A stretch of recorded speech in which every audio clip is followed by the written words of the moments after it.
আজকে আমাদের recipe bread chop. আমরা চেষ্টা করেছি খুবই কম সময়ে আর সিম্পল প্রসেসের মাধ্যমে সুস্বাদু ব্রেড চপ বানিয়ে দেখানোর জন্য আপনাদের সাথে শেয়ার করব মোট দু রকমের ব্রেড চপ, মানে কিভাবে ব্রেডগুলো দু রকম ভাবে বানাবেন, এর কাটিং প্রসেস। ভিডিওটি যদি ভালো লেগে থাকে তবে একটি সাবস্ক্রাইব করার জন্য অনুরোধ রইল। আচ্ছা, এখানে বলে রাখছি, ভিডিওগুলো দেখানোর সময় যদি বুঝতে কোনো রকম অসুবিধা হয় সেক্ষেত্রে আপনারা আমাদের ডেসক্রিপশন বক্স চেক করে নেবেন। ব্রেড চপ বানানোর জন্য নিয়ে নিয়েছি ব্রেড। এই ব্রেড দিয়ে কিভাবে পারফেক্টলি ব্রেড চপ বানাবেন সেটি তো নিশ্চয়ই দেখাবো। তার আগে একবার উনানে বসিয়ে দিচ্ছি কড়াইটিকে ভালো করে গরম করে নিয়ে দিয়ে দিতে হবে সরষের তেল। বেশি একটি দেওয়ার দরকার নেই, খুব সামান্য দিয়ে দিলেই হবে। এই ধরুন 3 থেকে 3.5 চামচ। এদিকে হালকা গরম করে নিয়ে দিয়ে দিচ্ছি কুচিয়ে নেওয়া পেঁয়াজ। এখানে একটি মিডিয়াম সাইজের পেঁয়াজ কুচি ব্যবহার করেছি। পেঁয়াজগুলোকে এখানে খুব বেশি একটি ভাজার দরকার নেই, হালকা একটু কালার চলে আসলেই এর মধ্যে দিয়ে দিন স্লাইস করে নেওয়া গাজর। গাজরগুলোকে এখানে স্লাইস করে নিয়েছি, আপনারা চাইলে চপ করেও নিতে পারেন। একটি ছোট গাজর ব্যবহার করলেই হবে। গাজরগুলোকে এখানে মোটামুটি 1 মিনিটের মতো ভেজে নিলেই হবে। যেহেতু গাজরগুলোকে স্লাইস করে নেওয়া হয়েছে সে কারণে ভাজা হতে বেশি সময় লাগবে না। এবারে দিয়ে দিচ্ছি কুচিয়ে নেওয়া কাঁচা লঙ্কা। কাঁচা লঙ্কাগুলোকে মোটামুটি 30 সেকেন্ডের মতো ভেজে নিয়ে দিয়ে দিচ্ছি একটি সেদ্ধ করে নেওয়া আলুকে। আলুগুলোকে সেদ্ধ করে আগেই ম্যাশ করে নিয়েছি।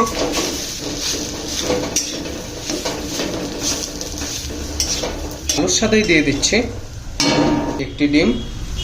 ডিমটিকেও সেদ্ধ করে হাতের মাধ্যমে ভেঙে নিয়েছি, আশা করি দেখে বুঝতেই পেরেছেন। এবার এই ডিম আর আলুগুলোকে মোটামুটি 3 থেকে 3.5 মিনিট ভেজে নিলেই হবে। আলু আর ডিমগুলোকে হালকা একটু ভেজে নিয়ে এর মধ্যে দিয়ে দিতে হবে 1 চা চামচের মতো বিট নুন বা ব্ল্যাক সল্ট। এরই সাথে স্বাদ মতো রেগুলার নুন।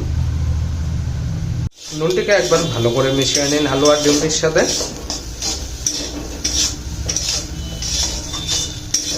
মেশানো হয়ে গেলে দিয়ে দিতে হবে ছোট চামচের 1 চা চামচ ভাজা জিরের গুঁড়ো। এখানে আর কোনো রকম গুঁড়ো মশলার ব্যবহার করছি না। আজকে চেষ্টা করছি একদম সিম্পল প্রসেসে আপনাদেরকে ব্রেড চপটি বানিয়ে দেখানোর জন্য। সিম্পল প্রসেস হলেও এর টেস্টে কিন্তু বেশ দারুণ আসবে। এর সাথে দিয়ে দেব ভাজা বাদাম। বাদামগুলোকে আগেই ভেজে একটু ভেঙে নিয়েছি হেমন্দিস্তের মাধ্যমে। বাদামগুলোকে শুকনো খোলায় ভেজে নিলেই হবে, কোনো রকম তেল দেবার দরকার নেই।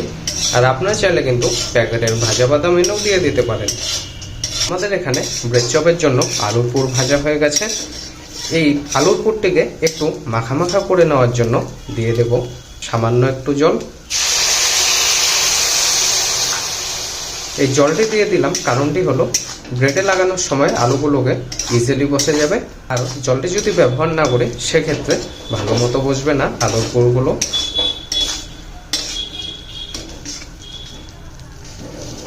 আলুর পুরটি এখানে কমপ্লিট হয়ে গেছে। এবার এই পুরটিকে নামিয়ে নেব। এবারে দেখে নিন ব্রেডটির ভিতরে পুরটিকে কিভাবে ভরবেন। এখানে আমরা দু রকম ভাবে আপনাদেরকে করে দেখাবো। ব্রেডটির উপরে দিয়ে দিলাম আলুর পুরটিকে। এবার চামচের মাধ্যমে একটু ঠেসে দিচ্ছি। এখানে যদি জলটি ব্যবহার না করতাম তবে কিন্তু এত সুন্দরভাবে আলুগুলো ব্রেডের গায়ের সাথে মিশে যেত না। এবারে আরেকটু ব্রেড নিয়ে উপরে চাপা দিয়ে দিচ্ছি।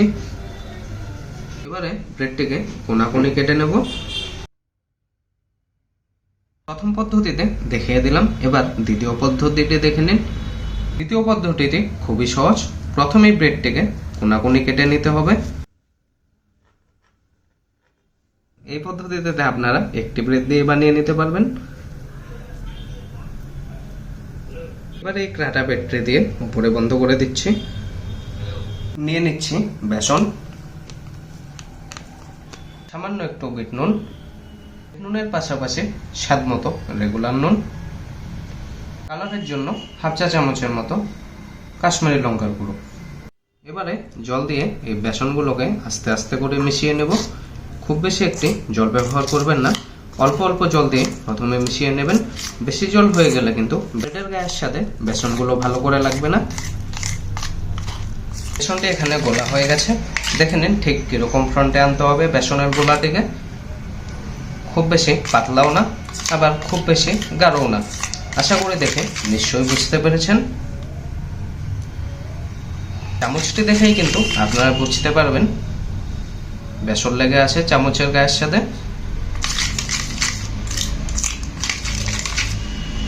আলুর পুর ভাজার কড়াইতেই দিয়ে দিচ্ছে সাদা তেল।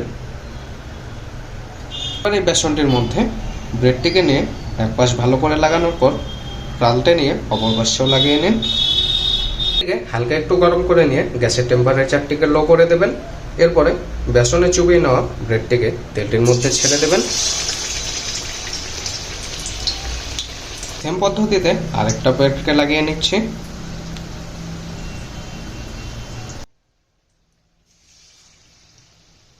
ব্রেডটিকে মোটামুটি 2 মিনিটের মতো রাখার পর অপর পাশে উল্টে নিতে হবে।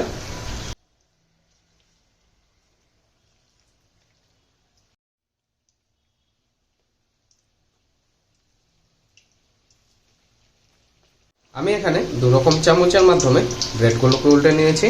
এতে আশা করি দেখে বুঝতেই পেরেছেন খুব সহজেই ব্রেডগুলো উঠে গেল। ব্রেডগুলো এখানে দুপাশেই ভাজা হয়ে গেছে। এবারে এই ব্রেডগুলোকে নামিয়ে নেব আর বাকি ব্রেডগুলোকেও ভেজে নেব। দেখা হচ্ছে অন্য কোনো দিন অন্য কিছু নিয়ে। ভালো থাকবেন, সুস্থ থাকবেন।